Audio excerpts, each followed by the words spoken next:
Sport News no ar, confira os destaques do programa de hoje. Vexame, Red Bull Brasil bate Corinthians por 2-0 na Arena de Itaquera e espalha a crise no Timão, às vésperas do clássico diante do Palmeiras, que bateu o Oeste por 1-0 na Arena Barueri. O Inter segue sem vencer no Gauchão, dessa vez empatou com o Veranópolis por 1-1. Você também acompanha a goleada do Galo para cima do RT e a vitória do Fluminense com o mesmo placar para cima do Madureira no Maracanã. Você também acompanha tudo sobre os jogos de hoje do Santos diante do Bragantino e do São Paulo diante do Guarani. Tudo isso e muito mais você acompanha agora no Jornal Sport News. Na Arena Corinthians, em São Paulo, Corinthians 0, Red Bull Brasil 2. Que vexame do Corinthians, hein? Mas uma partida pavorosa do time do Fábio Carille. Nessa partida que o Gustavo não jogou, só entrou aos 27 minutos do segundo tempo. O Bocelli até foi bem, mas não criou tantas oportunidades. Agora, o domínio que o Red Bull teve sobre o Corinthians, principalmente na etapa complementar, foi uma coisa vergonhosa. O Red Bull teve muito mais oportunidades que o Corinthians. Tudo bem que o primeiro tempo foi um jogo muito lá e cá, um jogo muito disputado, e o Red Bull teve mais oportunidades que o Corinthians, porém as oportunidades do Corinthians eram jogadas mais bem feitas, portanto mais bem finalizadas, porém sem nenhum sucesso. Não gostei da partida, foi muito mal o Corinthians, se complicou no grupo C, perdeu para o Red Bull Brasil de 2-0, e se não fosse o Cássio, teria sido mais, porque o Cássio pegou uma bola de falta espetacular, pegou várias outras jogadas, teria sido no mínimo 4-0. Seria uma vergonha para um time como o Corinthians perder de 4-0. E por muito pouco não perdeu, e não foi para menos não. O Carille, quando ganhou o jogo da Ponte Preta, disse o seguinte: eu fiquei feliz com a vitória, agora ficaria mais se o rendimento estivesse bom. Pois hoje ele deve estar muito triste, porque o Corinthians não jogou nada. O Bocelli não conseguiu ir tão bem como era o Gustavo no comando do ataque. O Gustavo era muito mais rápido, muito mais produtivo do que o Bocelli. E quando o Carille coloca o Gustavo, ele não coloca para fazer uma dupla de ataque com o Bocelli. Ele tira o Jadson. Portanto, o Carille errou muito nas substituições nessa partida e o resultado não é para menos. Dentro de casa, perdeu de 2-0 para um time medíocre como o Red Bull, que conseguiu dominar o Corinthians na partida com extrema facilidade no segundo tempo, tendo várias oportunidades. As oportunidades do Corinthians na primeira etapa foram mais perigosas, agora improdutivas como sempre. Então a partida, o resultado é um vexame. Dentro de casa perder de 2-0 e o rendimento é pior ainda. E às vésperas de um clássico, você tem um resultado pavoroso desse. Às vésperas de um clássico contra o Palmeiras, o Corinthians tem um resultado pavoroso desse. Um futebol vergonhoso que jogou. Parabéns ao Red Bull, conseguiu se impor. No primeiro tempo, o Corinthians foi até menos pior. Gostei da velocidade, os lados foram legais. Agora, se não fosse o Cássio, parece que o sistema defensivo do Corinthians é totalmente inoperante. Só o Cássio defende, só o Cássio. Por pouco, o Red Bull não poderia ter feito 4-0 no Corinthians. E não estou brincando, o Red Bull dominou o jogo na segunda etapa até os 27 minutos, quando o Gustavo entrou, mudou um pouco a partida, mas em contrapartida, depois que o Gustavo entrou, foi justamente quando o Corinthians levou os 2 gols, porque o Jadson também fazia um trabalho defensivo, não é esse trabalho que o Gustavo faz. Portanto, a partida foi um desastre, um rendimento catastrófico, e o Corinthians se complica no grupo C, e o Carille começa a ser pressionado, e o divisor de águas vai ser o clássico. O Red Bull jogou muito bem, tá de parabéns.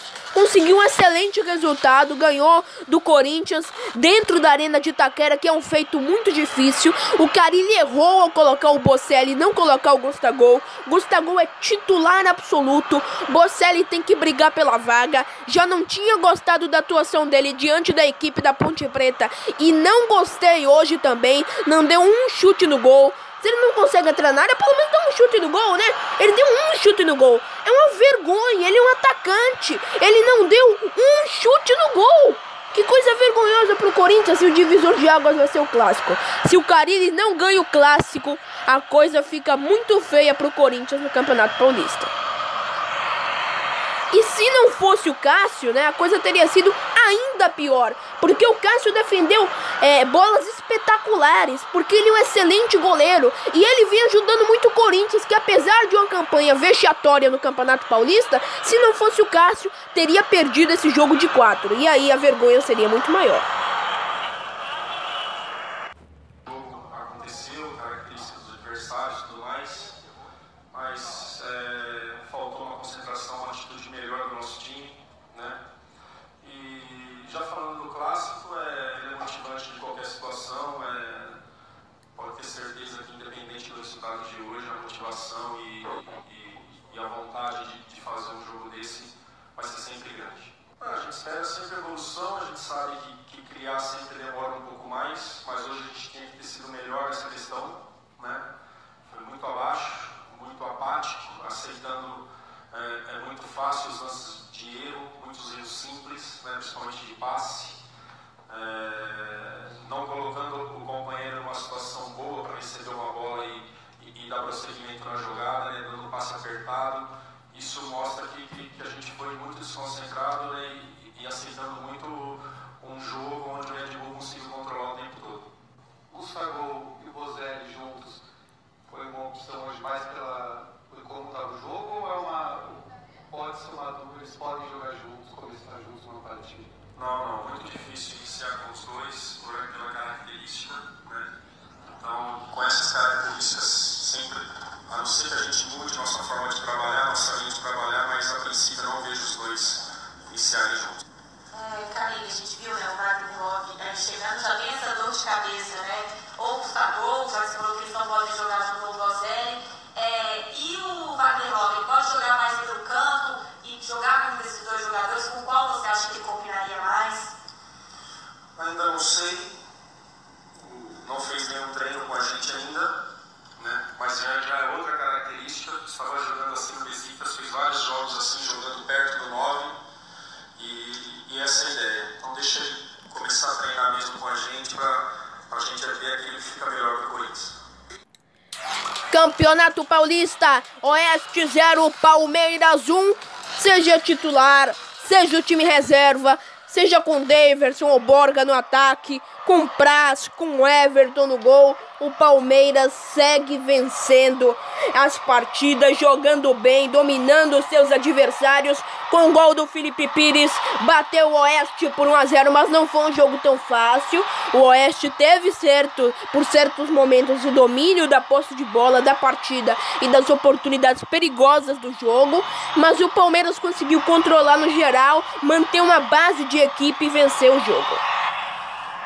Impressionante, porque mesmo o Felipão mudando, fazendo mudanças que não são pontuais, ele muda muito, inclusive colocou Scarpa no meio do jogo, né? Gostei bastante também da atuação do Scarpa no meio de campo. Ele muda ali, tira o Moisés, bota o Scarpa, o Moisés joga de volante também. Ele faz bastante mudanças na equipe, e o que impressiona é que a equipe não deixa de ter a prática, o entrosamento, e o Dudu é uma das bases do Palmeiras.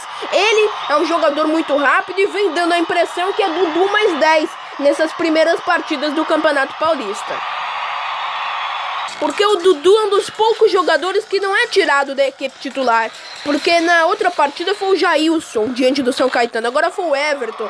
Comando de ataque foi com o Daverson. Não gostei tanto da atuação dele, mas ele foi relativamente bem, né? Mas o protagonismo da partida foi todo pro Felipe Pires. Não é porque ele fez o gol, é porque ele criou muitas oportunidades, é porque ele fez uma estreia primorosa no Palmeiras. E pro Palmeiras vai para um clássico muito fortalecido diante do Corinthians, né? Que tá muito enfraquecido depois do vexame que deu na Arena de Itaquera ontem. E o Palmeiras muito fortalecido com as vitórias que vem conquistando no Paulistão. Acredito que pro jogo diante do Corinthians o Felipão não deva fazer rodízios, não. Ele deva montar um time com força máxima. É o primeiro clássico oficial do Palmeiras no ano e vai com força máxima. Não foi um grande futebol do Palmeiras diante da equipe do Oeste, mas foi um futebol que deu pro gasto. Foi um futebol que dominou a equipe do Oeste, fechou na marcação, deixou o Oeste preso no seu sistema defensivo, com a marcação muito boa, um sistema defensivo muito sólido, mas o Oeste foi muito bem também, colocou a bola na trave, portanto foi um jogo bastante movimentado na Arena Barueri.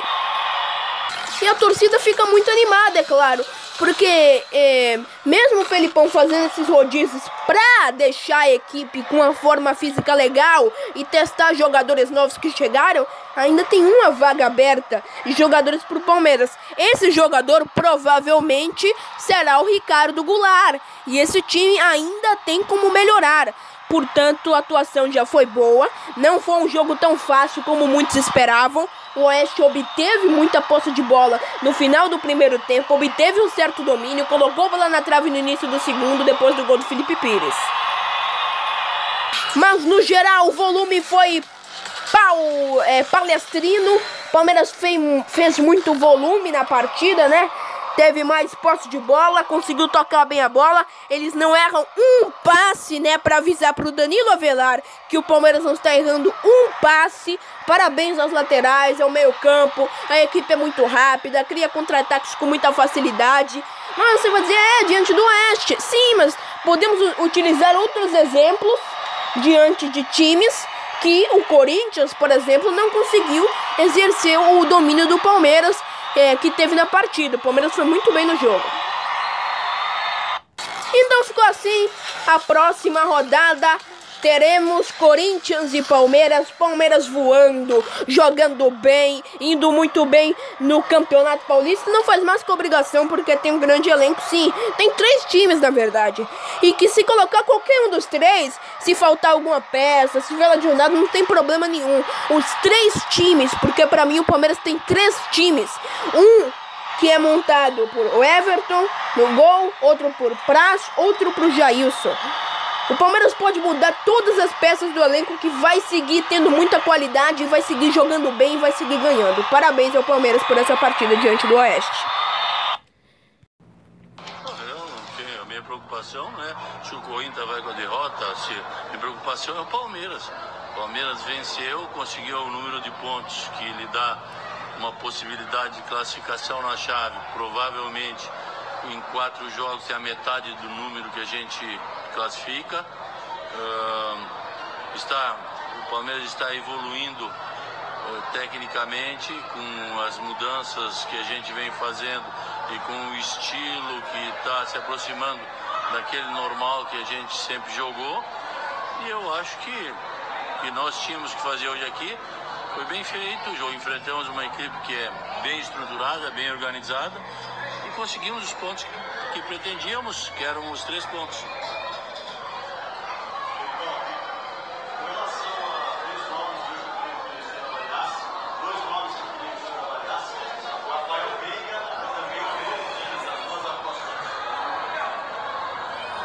Bem, o Rafael vem sem jogar desde 12 de dezembro, vem se recuperando de uma série de problemas físicos que apresentou no início do ano, pubis, uma situação em que nós tivemos que trabalhar um pouco mais para que ele tivesse as condições mínimas para começar jogando o jogo, e era normal que fosse sentir uma outra coisa, tudo bem. E o Felipe Pires mostrou realmente que é um jogador de velocidade, rápido raciocínio, bom de drible, e é o que nós pretendíamos.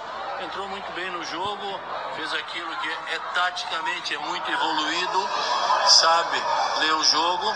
Então acho que os dois fizeram o seu papel corretamente.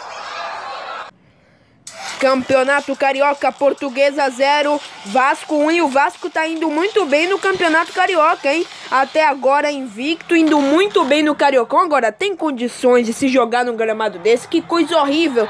E esse pênalti aí não existiu, não vi um pênalti aí, a arbitragem marcou, pênalti equivocado, porque o jogador da Portuguesa está com o braço aberto sim, mas quando ele vê que a bola está se aproximando, ele vem guardando o braço, tanto que a bola bate no braço dele, no cotovelo na verdade, com o braço dele se movendo em trajetória para se guardar novamente ao corpo. Portanto, é um lance interpretativo, mas que o árbitro errou na marcação do pênalti do Vasco. Com esse gramado aí, um pasto, né? E o jogo poderia ter sido melhor, porque depois do gol do Vasco, de pênalti que não existiu, é intolerável que a arbitragem marque um pênalti desse jeito aí. A Portuguesa jogou bem, perdeu muitas oportunidades no final do primeiro tempo, obteve mais posse de bola e dentro de casa conseguiu exercer um bom domínio sobre o Vasco no final da primeira etapa, tendo boas oportunidades, perdendo várias delas, né? E o Vasco só voltou a ter o domínio no início da segunda etapa. Agora eu vou fazer um comentário sobre esse gramado aí, que não é tolerável que se jogue um campeonato carioca num gramado desse. Olha aí que coisa horrível, gramado de time amador. Temos de cobrar a FERJ, a Federação Carioca de Futebol, eles que não trabalham, né? Coisa inacreditável. Só fazem coisas ruins, né? Três taças de campeonatos em um campeonato. As outras duas não valem absolutamente nada. Vamos movimentar um pouco a vida dos diretores da Federação Carioca de Futebol. É intolerável que se jogue campeonato carioca com gramado assim. Vários times, Flamengo, Botafogo, Vasco, Fluminense, times que são conhecidos nacionalmente. E a própria equipe, a Federação Carioca de Futebol deveria exigir como condição, pelo menos ter um gramado decente. Não é gramado de Arena Corinthians, não é gramado do Maracanã, do Santiago Bernabéu, não é isso que a gente cobra. É um gramado minimamente decente. Um gramado que possa se exercer o bom futebol. Porque nesse gramado a bola não consegue nem deslizar. É truncado. É uma coisa horrível. E como a Federação Carioca de Futebol não cobra mudanças. O que é isso? A FERJ precisa se movimentar e eu venho mostrando aqui, nas análises do futebol do Rio de Janeiro, a qualidade dos gramados dos jogos lá, uma coisa claudicante. E olha o Vasco, que era considerado como uma das quartas forças, né, ao lado do Botafogo e do Fluminense, porque o Rio é o único estado que tem 3 quartas forças, porque as equipes estão num nível muito diferente em relação ao grande time que é o Flamengo. Vasco vem surpreendendo muita gente, fazendo uma grande campanha no Campeonato Carioca. A partida não foi das melhores, né? Um pênalti que não existiu, a arbitragem marcou. Reveja aí o lance. O jogador do Vasco chuta. Quando ele vê que a bola está em trajetória, porque não é possível o jogador estar na área e não fazer algum movimento com o braço para cima, para baixo, até para se defender, para a bola não bater no rosto. E aí ele vê, quando a bola está em trajetória, ele recolhe o braço, só que não dá. É na velocidade da luz que a bola foi. E o árbitro marcou. Entendo que é lance interpretativo, mas fica meio óbvio que ele não mudou a trajetória da bola. A regra da FIFA, principalmente isso foi utilizado na Copa do Mundo algumas vezes, lances como esse, é interpretação. Mas normalmente é quando o jogador tem a intenção. Aí vai dizer, isso é subjetivo. O lance em si é subjetivo, porque a CBF não adota medidas para conter a subjetividade. É bola na mão ou mão na bola. Nesse caso não foi nem na mão, foi no braço. Outra coisa, não influenciou na trajetória da bola. Não fez a mínima diferença. E você perceba que quando o jogador do Vasco chuta, o jogador da Portuguesa está recolhendo o braço. Portanto, leitura absolutamente equivocada do árbitro. Ficou assim, o Vasco não jogou tão bem, mas conseguiu vencer. A Portuguesa teve um leve domínio, mas o Vasco dominou no geral e venceu a partida por 1-0 no Cariocão. Campeonato Carioca, Fluminense 4, Madureira 0. O ataque do Fluminense vem tendo muita sorte, vem sendo muito competente. A defesa vem sendo intacta E nesse jogo praticamente não teve toque de bola, só teve gols. O goleiro do Madureira é uma coisa inacreditável. Ele levou gols pavorosos, hein? Gols que dava pra ele pegar com certeza, se ele tivesse o mínimo de qualidade, né? O Fluminense ganhou de 4-0, vem indo muito bem no Campeonato Carioca também. E uma coisa estranha no mínimo, né? Flamengo embalou nesses últimos jogos, mas Vasco e Fluminense, né, vem indo muito bem. Principalmente o Fluminense na parte ofensiva. Vem ganhando com muita facilidade. Agora percebam esse gol. O jogador do Fluminense bate escanteio. Olha que coisa. Ele colocou, ele espalmou. Aí depois ele pegou e jogou a bola por trás dele. Uma coisa inacreditável. Esse goleiro do Madureira é muito ruim. Muito ruim. Não atribui os 4 gols do Fluminense a ele. Agora 2 ao menos, né, ele tem grande responsabilidade, né? Não foi nem tanta competência ofensiva do Fluminense, apesar de ter ganhado de 4-0 do Americano. Agora o goleiro do Madureira é péssimo. O Fluminense obteve todo o domínio da partida. Madureira praticamente não chegou no gol. E aí deixa no chão e por debaixo das pernas do goleiro do Madureira, que virou piada nas redes sociais, porque não é possível um goleiro ser tão ruim, um time ser tão ruim nesse quesito de defesa como é a equipe do Madureira. E você vê aí o último gol, o Fluminense dominou, jogou bem e deu um show de futebol no ângulo desse goleiro aí do Madureira, que é caso sério, hein? É caso sério, deve ter levado muita bronca do técnico do Madureira depois dessa caótica partida. Acompanhando os melhores momentos de Veranópolis 1, Internacional também 1. Esse gol do Inter estava impedido e o Inter fica em uma situação muito complicada no Campeonato Gaúcho, porque perdeu 2 seguidas, empatou essa aí. O Inter tem time, com certeza, para ganhar essa partida da equipe do Veranópolis. Veja aí a primeira oportunidade clara do Veranópolis na partida, primeira de muitas, né? Primeira de muitas, o Veranópolis teve muitas oportunidades, colocou Marcelo Lomba para trabalhar e você acompanha os melhores momentos do Campeonato Gaúcho aqui no Jornal Sport News. Porém, foi um jogo bastante disputado. O Internacional perde gols abusivamente, né? Veja aí, esse gol que o Inter perde é uma coisa inacreditável. Veja aí, uma ótima oportunidade criada pelas laterais da grande área e dentro da pequena área, na frente do gol, com apenas o gol e a barra na frente, o jogador do Inter erra. E aí, o Veranópolis salvando em cima da linha. Inter perdeu muitas oportunidades, poderia ter saído com a vitória, sim. A torcida, é claro, já tá apedrejando o ônibus. Isso é vandalismo, né? Isso não é torcedor, são vândalos nesse caso aí. Mas a torcida de verdade, né, não esses, está chateada, porque oportunidades como essas que você acabou de ver na tela, o Internacional perder 2 da mesma maneira, e o Veranópolis tendo oportunidades bem mais claras e não perdendo abusivamente. E o Marcelo Lomba sendo um goleiro muito importante, que se não fosse ele, o Internacional estaria em situação bem mais complicada essa hora no Campeonato Gaúcho. E você vê aí quantas oportunidades o Inter não perdeu. E o Odair Helman, inclusive, admitiu isso na entrevista coletiva dele, né? Que o Inter perdeu oportunidades demais, perdeu chances demais. E aí o primeiro gol do Internacional na partida, reveja aí, Nico Lopes sendo sempre destaque no Internacional. Ele sempre dá muitas oportunidades para os outros fazerem, né? Mas quando dá para ele com certeza sempre faz, porque é um jogador muito competente. A torcida do Inter vibra, né? E faz 1-0 para cima da equipe do Veranópolis. Nico Lopes, que tinha dado uma assistência, né? E agora marca o primeiro gol do Inter na partida. Reveja aí. Esse lance aí muito polêmico, né? Nesse caso, o pênalti foi bem marcado, porém o Internacional perdeu, cumprindo as regalias do Inter nessa partida de perder sempre os gols na cara do gol, né? Até pênalti eles perderam 2 oportunidades na frente da barra, né? Eles foram péssimos em efetivação. Por isso eu digo que o resultado do Inter foi muito ruim, porque poderia ter sido bem melhor. E quem não faz, leva. O Veranópolis empata no lance seguinte. E quem viu o jogo, o torcedor do Inter, tá chateado com razão, porque viu o Inter apático na questão de finalizar, porque o time foi bem, foi muito melhor do que diante do São José. Porém, na questão de finalização, o Inter foi péssimo. E isso tem que ser corrigido pelo Odair Hellmann. Ficou assim, Campeonato Gaúcho, Veranópolis 1, Internacional também 1.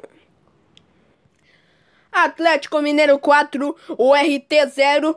O Campeonato Mineiro, percebi isso, é o que tem maior disparidade entre o Cruzeiro, o Atlético e os demais times. Perceba que o Atlético Mineiro estreou ganhando de 5-0 do Boa Esporte, agora está ganhando de 4-0 do RT e sempre brilhando com Ricardo Oliveira. Porque apesar de ele ser um jogador mais velho que os demais, né? Ele saiu do Santos faz uns 2-3 anos, já muito desacreditado pela idade principalmente, e vem jogando um bolão. E bela falta cobrada pelo atleta do Atlético Mineiro. Reveja o lance, ele sempre cobra com muita categoria, com muita precisão, para abrir o placar para o Galo, 1-0 para o Galo, diante da URT, o Atlético Mineiro que está indo muito bem no Campeonato Mineiro, e sempre ele, né, sempre ele, Ricardo Oliveira. Ricardo Oliveira sempre sendo destaque nas partidas do Galo, e ele faz o segundo gol da equipe do Atlético Mineiro, Ricardo Oliveira. Ele sempre se destacando. Nesse Campeonato Mineiro, ele já é artilheiro do campeonato, se eu não me engano. Fez 3 gols na partida diante do Boa Esporte. Nessa, ele fez mais gols ainda, dando muitas alegrias para a torcida do Galo. Gostei bastante da atuação do Atlético Mineiro. Vem jogando bem sob o comando do Levir Coupe. Essa temporada de 2019, o Ricardo Oliveira pode dar trabalho para muita gente. A URT teve uma das poucas oportunidades, né? Marcou, mas a arbitragem anulou, porque o jogador da URT estava impedido. Reveja, olha que categoria e coloca por cima do goleiro da URT e faz 3-0 pro Galo, que jogou um futebol primoroso, muito bom. Já o URT foi totalmente dominada, não teve muitas oportunidades na partida. E o Galo saiu vencedor, que tá muito bem o Galo no Campeonato Mineiro, muito melhor do que está o Cruzeiro. O Cruzeiro tem alguns tropeços, principalmente o saldo de gols da equipe do Atlético. Está muito bem, né? Vem fazendo muitos gols, uma defesa que não vem sendo vazada, e o protagonista desse sucesso é Ricardo Oliveira, claramente. E aí você vê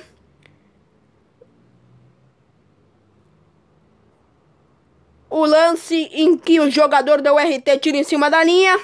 Uma das poucas oportunidades da URT. O Vitor tá lá para pegar um excelente goleiro que não está sendo muito exigido no Campeonato Mineiro. E aí o contra-ataque que sela pro fundo do gol. Galo 4, URT 0 no Campeonato Mineiro. Já temos jogos, né? Então já tem um clima, assim. E pena que o próximo jogo do Regional também seja muito próximo do terça-feira, do Danúbio. Então, não dá para colocar todo mundo. Então, a gente tem que controlar um pouquinho, mas é o mínimo, assim. Acho que o mínimo para... Porque o jogo, a rotação do jogo lá contra o Danúbio, né? Vai ser completamente diferente. A Libertadores tem uma outra conotação, o próprio estilo de jogo, né, dos uruguaios, dos argentinos, enfim, é diferente na Libertadores. Então é isso que nos preocupa um pouco, né, o ritmo do jogo, o ritmo para 90 minutos. Mas acho que eles já estão preparados, assim, e psicologicamente estamos falando também direto, e há uma expectativa, né? E eles também são jogadores experientes. Vamos lá. Rodriguinho, pelo seu semblante aí, pelo seu sorriso estampado no rosto, já comprova a sua alegria, a sua felicidade por esta apresentação. E falar do futebol mineiro para você é fácil. Para quem já passou por aqui e sabe da grandeza desse clube e dessa camisa que você passa a vestir, né?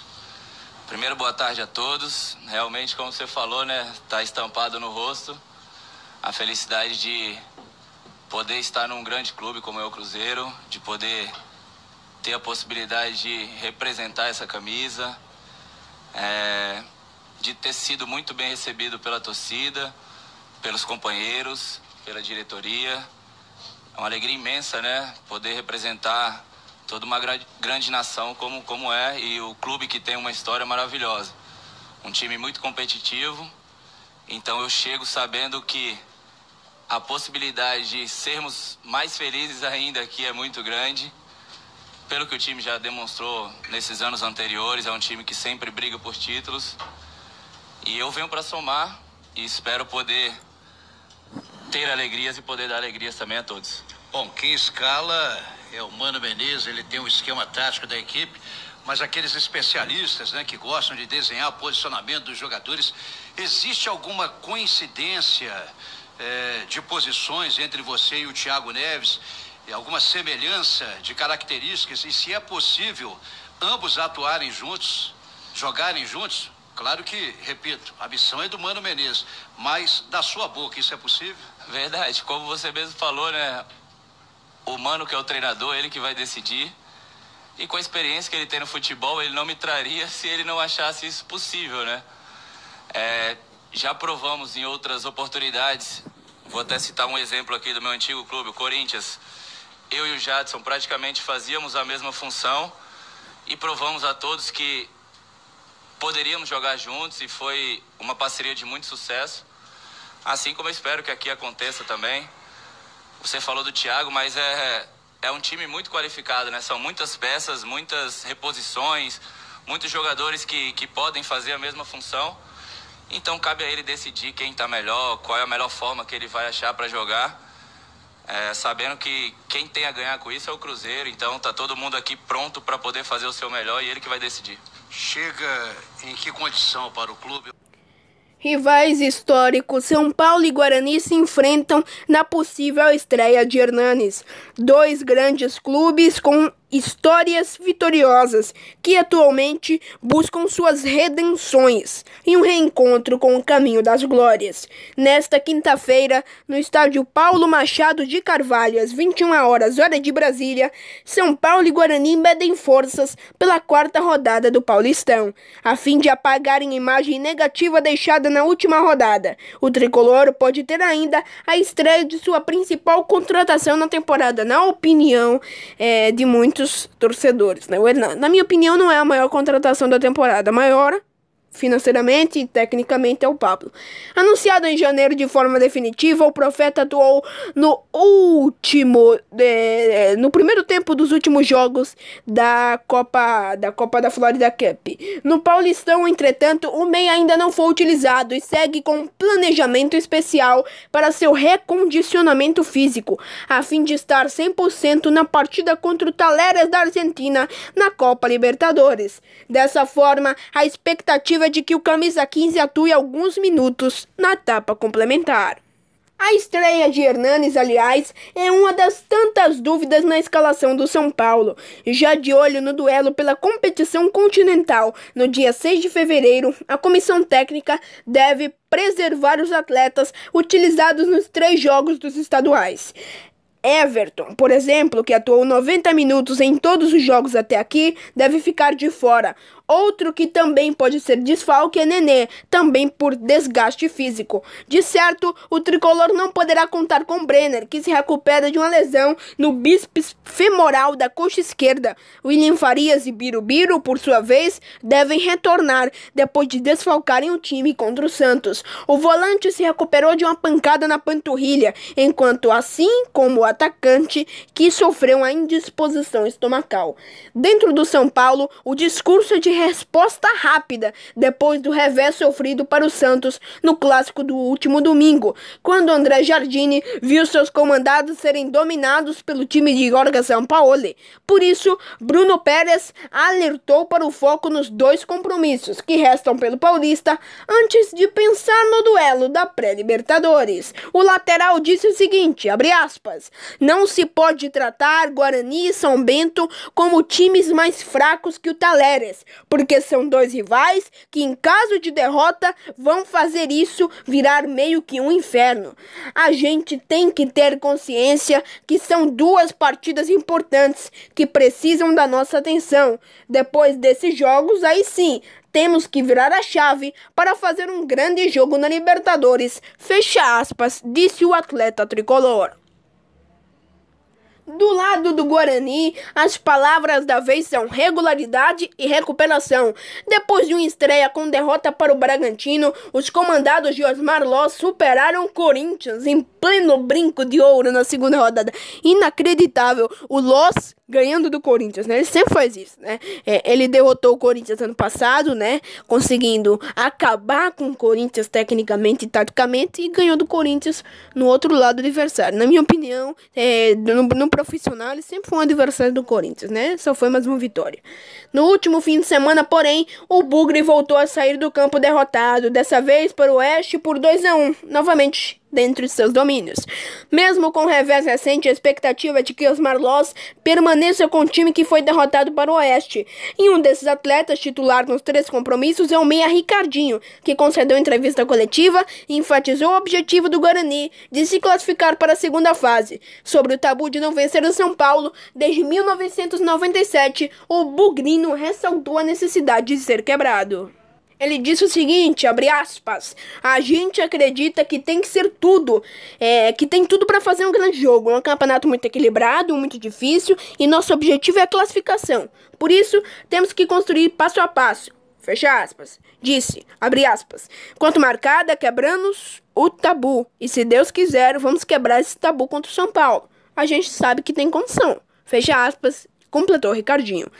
Arbitragem no Pacaembu, Paulo Machado de Carvalho vai ser de Douglas Marques das Flores, auxiliados por Tatiane Saciotti dos Santos Camargo e Gustavo Ricardo Rodrigues de Oliveira.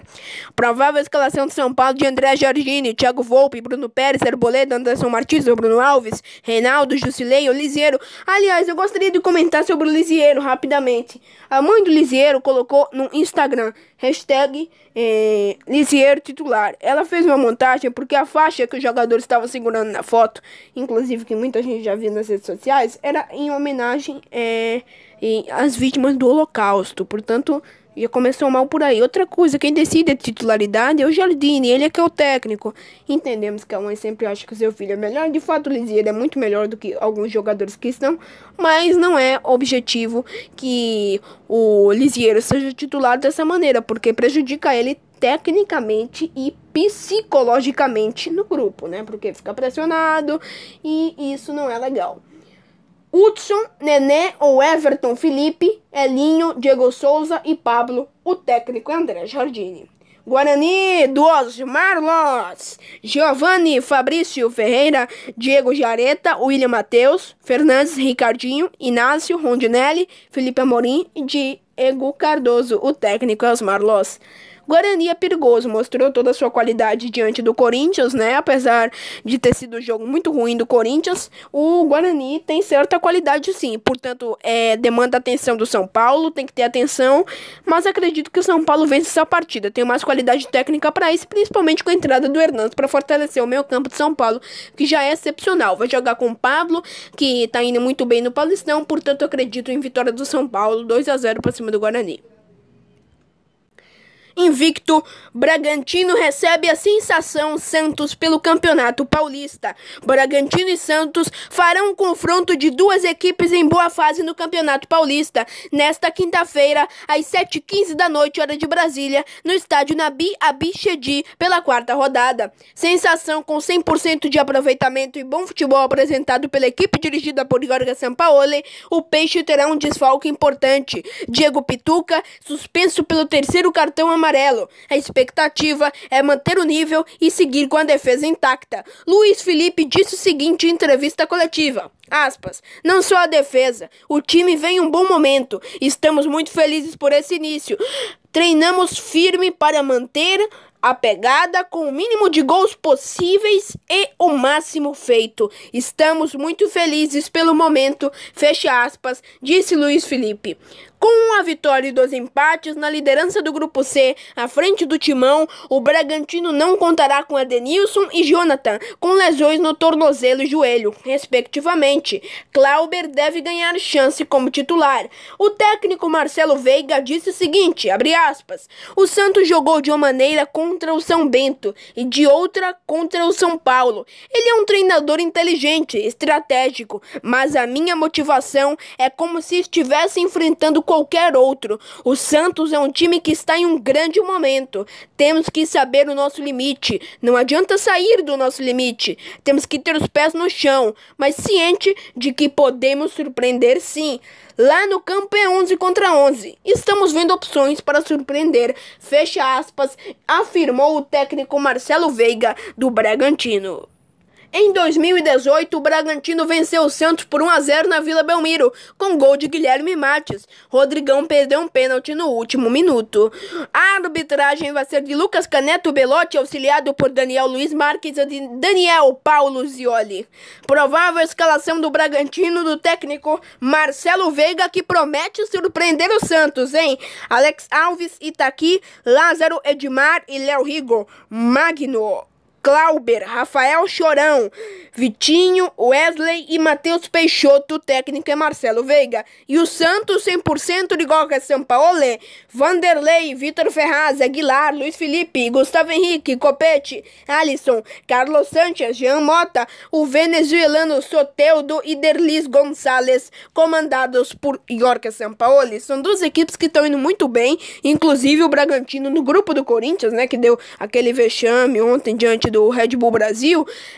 O Santos tem possibilidade de vencer a partida, mas não com facilidade, com a técnica, com o bom jogo de futebol que o São Paulo vem sempre armando, pode vencer até com certa facilidade, porque o venezuelano Soteldo e o Derlis Gonçalves, o paraguaio, vem em ótima fase ali no comando do ataque, sendo rápidos, o time do Santos triangulando a bola rápida, marcação muito boa, pode vencer essa partida assim, né? Esperamos o Vanderlei com mais confiança para jogar com os pés, né? É isso que o São Paulo também espera, e acredito que o Santos vence e segue 100%, mas será um jogo muito complicado. E não será descartada a possibilidade de um empate. Acredito que derrota não.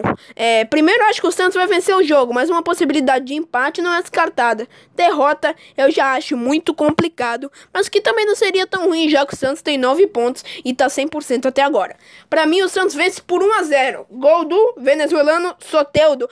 E tem a mudanças que o São Paulo vem fazendo para testar a equipe, colocando o Carlos Sanches, né? É muito importante que ele coloque o Sanches, porque é um bom meio-campista, um meio-campista rápido, que joga também como volante, portanto, dá velocidade, e é um jogador versátil para a equipe do Santos.